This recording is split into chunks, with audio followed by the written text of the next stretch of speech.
అందరికీ స్వాగతం అండి. ఏం చేస్తున్నారు, ఎలా ఉన్నారు?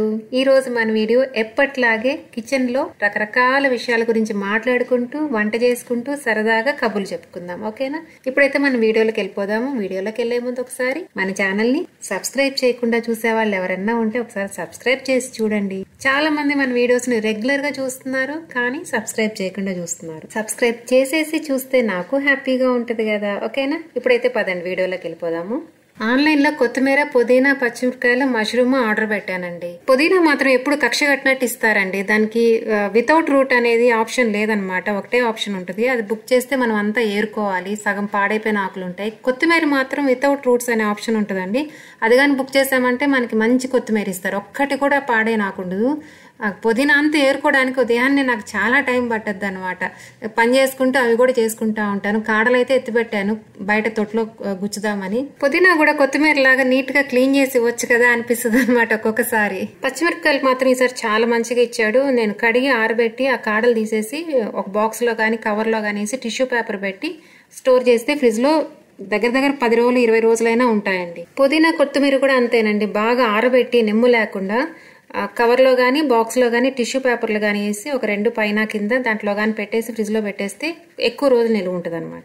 రేపు టిఫిన్ ఏం కావాలమ్మా అని మా పాపను అడిగితే కల్తీ లేని ఉప్మా చేయమందండి. కల్తీ లేని ఉప్మా అంటే ఏందో తెలుసా? ఎటువంటి వెజిటేబుల్స్ కానీ పీస్ కానీ ఏం వేయకుండా ఓన్లీ జస్ట్ ఆనియన్స్, పచ్చిమిరపకాయలు వేసి ఉప్మా అనమాట. అదే కల్తీ లేని ఉప్మా అంట. ఎవరైనా హెల్దీగా పెడదాం పిల్లలు, కానీ కొంచెం వెజిటేబుల్స్ వేస్తాం కదా మనం రకరకాలుగా, క్యారెట్ అట్లాంటివన్నీ, కానీ ఏమి లేకుండా కల్తీ లేని ఉప్మా చేయమంది. ఉప్మాకి పప్పులు వేపేటప్పుడు 80% వేగాక పచ్చిమిరపకాయలు, ఉల్లిపాయలు వేయాలండి. లేదంటే పప్పులు మాడిపోతాయి, ఉల్లిపాయలు వేగవన్నమాట. ఉల్లిపాయలు వేగితేనే టేస్ట్ బాగుంటది. ఇప్పుడైతే నేను 1కి 2.5 నీళ్లు పోసాను. అప్పుడే మనకి పొట్ట ఇబ్బంది పడకుండా బాగుంటదండి ప్రశాంతంగా. ఉప్మాలో అల్లం కంపల్సరీ వేయాలండి. అప్పుడే ఉప్మా టేస్ట్ గానీ ఆ స్మెల్ గానీ ఎన్హాన్స్ అవుతుంది అనమాట. అల్లం ఫ్లేవరే చాలా బాగుంటది. నేనైతే పచ్చిదే వేసేస్తాను. ఇది చూసారా, ఇది హనీకి వచ్చిన బాటిల్ అనమాట. ఇట్లాంటి బాటిల్స్ నేను ఎత్తి పెడతాను, ఎందుకంటే రవ్వలకి పిండిలకి చాలా బాగుంటుందండి. నేను ఉప్మా రవ్వ ముందే ఫ్రై చేసేసి ఆయిల్ లేకుండా ఆ బాటిల్కి ఎత్తి పెడతాను అనమాట. ఇలా పోసుకోవడానికి చాలా బాగుంటుంది. ఇంకా ఒక్కోసారి ఉరామరిగ్గా బాండెట్లో డైరెక్ట్ గా పోసి మనం కలపడానికి చాలా బాగుంటుంది అనమాట. ఎప్పుడైనా అట్లాంటి బాటిల్స్ వస్తే పడేయవాకండి, రవ్వలు లాంటివి పోసి స్టోర్ చేసుకోవచ్చు. నేనైతే ఏదైనా ఇట్లాంటి పడేసే ముందు ఆలోచిస్తాను, దేనికన్నా యూజ్ అవుతుందా అని ఆలోచించి క్రియేటివ్ గా ఏదైనా యూజ్ అవుతుంది అనుకుంటే మాత్రం ఎత్తి పెట్టేస్తాను, లేదంటే అప్పటికప్పుడే పడేస్తాను, లేదంటే చెత్త పేరుకుపోద్ది. నీళ్లు తెల్లాక ఉప్మా రవ్వ బాగా హైట్ నుంచి పోసామంటే అసలు ఎంత బాగా కలిసిపోతుందనండి. మళ్ళీ కిందకి దించి పోసామంటే మళ్ళీ కొంచెం లైట్ గా ఉండగట్టద్దు అనమాట. అట్లా కాకుండా పైకి లేపి కానీ పోసామంటే మాత్రం చాలా డిఫరెన్స్ ఉంటుంది. ఈసారి మీరు అట్లా చేసి చూడండి.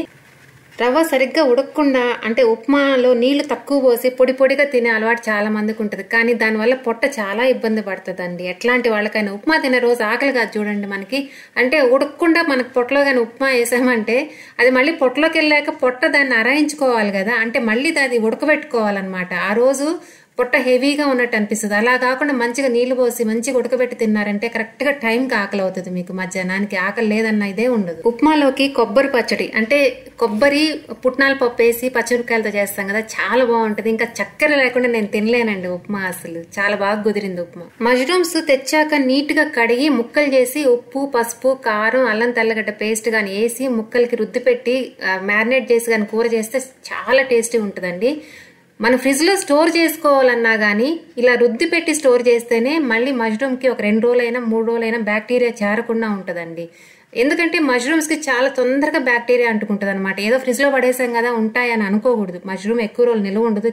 తెచ్చిన రోజు చేయడమే కరెక్ట్ అనమాట.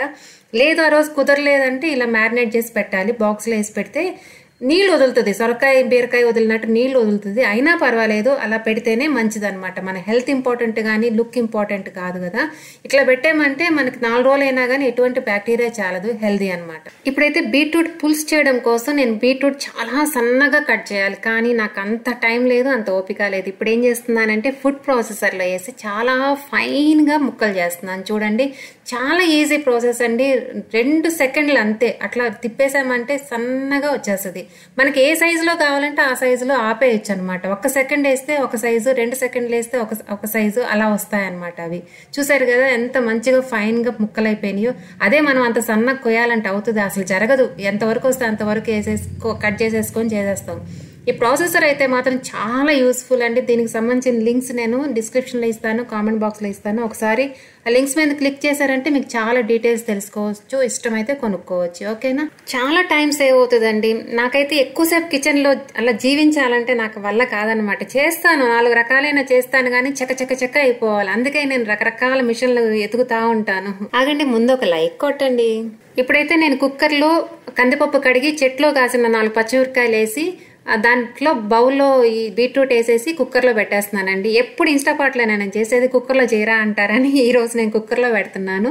చూసారు కదా కరెక్ట్గా 2 విజిల్స్కి బాగా ఉడికిపోయింది అనమాట. పప్పు ఉడికిపోయింది, బీట్రూట్ ఉడికిపోయింది. ఇప్పుడు బీట్రూట్తో పులుసు చేస్తాను, పప్పుతోటి బేసిక్ టమాటాలు వేసి పప్పు చేస్తాను. ఉరామరిగ్గా నీళ్లు పోసి ఇలా కరెక్ట్గా ఎలా వండుతామమ్మా అని మా పాప అడుగుతుంటది. ఏమో నాకు అట్లా అలవాటు అయిపోయిందండి. ఇప్పుడైతే బీట్రూట్ పులుసు చేసుకుందాం రండి. 2 స్పూన్లు ఆవు నూనెలో మామూలుగానే తిరగమాత వేసేయండి. అన్ని రకాల పప్పులు, పచ్చిమిరకాయలు, ఎండుమిరకాయలు, కరివేపాకు వేసి కాస్త మంచిగా వేగనివ్వండి. ఇప్పుడు ఉడకబెట్టిన బీట్రూట్ వేసేయాలండి. ఇప్పుడు నెమ్ము ఉంటుంది కదా, నెమ్ము పోయేదాకా సిమ్ లో పెట్టి నిదానంగా కలపాలి. హైలో అస్సలు పెట్టకూడదండి, సిమ్ లో చేస్తేనే బాగుంటది. ఇది ఏ కూర అయినా సిమ్ లో చేస్తేనే బాగుంటదండి. నేనైతే సిమ్ మించి ఎప్పుడో తప్పితే మంట పెట్టను. మా మేఘనమ్మకి దోశ పోస్తున్నాను చూడండి, ఒక దోశ అడిగింది కదా. ఇప్పుడు నిమ్మకాయంత చింతపండుని గుజ్జు చేసి చిక్కగా పేస్ట్ లాగా చేసుకున్నాను చూడండి. దాన్ని ఒక 2 స్పూన్లు దాంట్లో ఉప్పు, కారం, పసుపు వేసేసి బీట్రూట్ ని సిమ్ లోనే పెట్టి నిదానంగా కలపండి.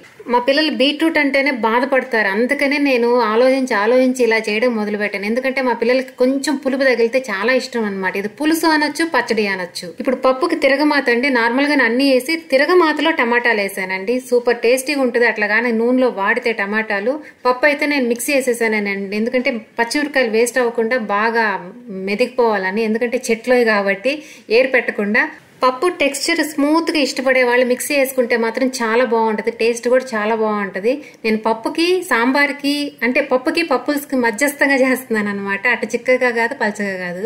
బీట్రూట్ చూడండి అట్లని మరీ డ్రైగా వేపకూడదండి, ముద్దగా. అంటే పచ్చడి ఎలా ఉంటుందో అలా ఉండాలి. పులుసు అని చెప్పేసి పలచగా చేయకూడదండి, ఇలా ముద్దగా ఉంటేనే బాగుంటది. ఇది 2 days అయినా గానీ బయట ఉంటదండి, ఫ్రిడ్జ్ లో పెట్టాల్సిన అవసరం లేదు. పుల్లగా తీయగా ఉంటది కాబట్టి మనం కూడా చాలా ఇష్టంగా తింటామండి. ఈసారి మీరు ట్రై చేయండి. ఓకేనా?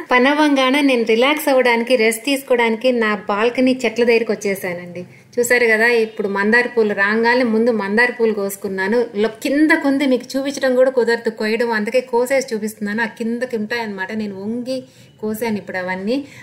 5 రకాల మందారాలు ఉన్నాయండి. ఈసారి అన్ని ఉన్నప్పుడు చూపిస్తాను. ఇది డార్క్ ఆరెంజ్ కలర్, పింక్ ఎదురెండు వల్ల నాకు కలర్స్ మీకు చూపించడం అవ్వలేదు. కిచెన్ వేస్ట్ వేస్తాను కదండి నేను మొక్కలకి, వాటిలోంచి టమాటా మొక్క వచ్చింది. ఎంత బాగా చెట్టు నిండా పోతుంది, పిందెలు వస్తా ఉన్నాయి. ఇట్లా అనుకోని అతిథులు కానీ నా మొక్కల్లోకి వచ్చేసాయంటే మాత్రం ఎంత ఆనందమో, పట్టలేనంత సంతోషం అనమాట.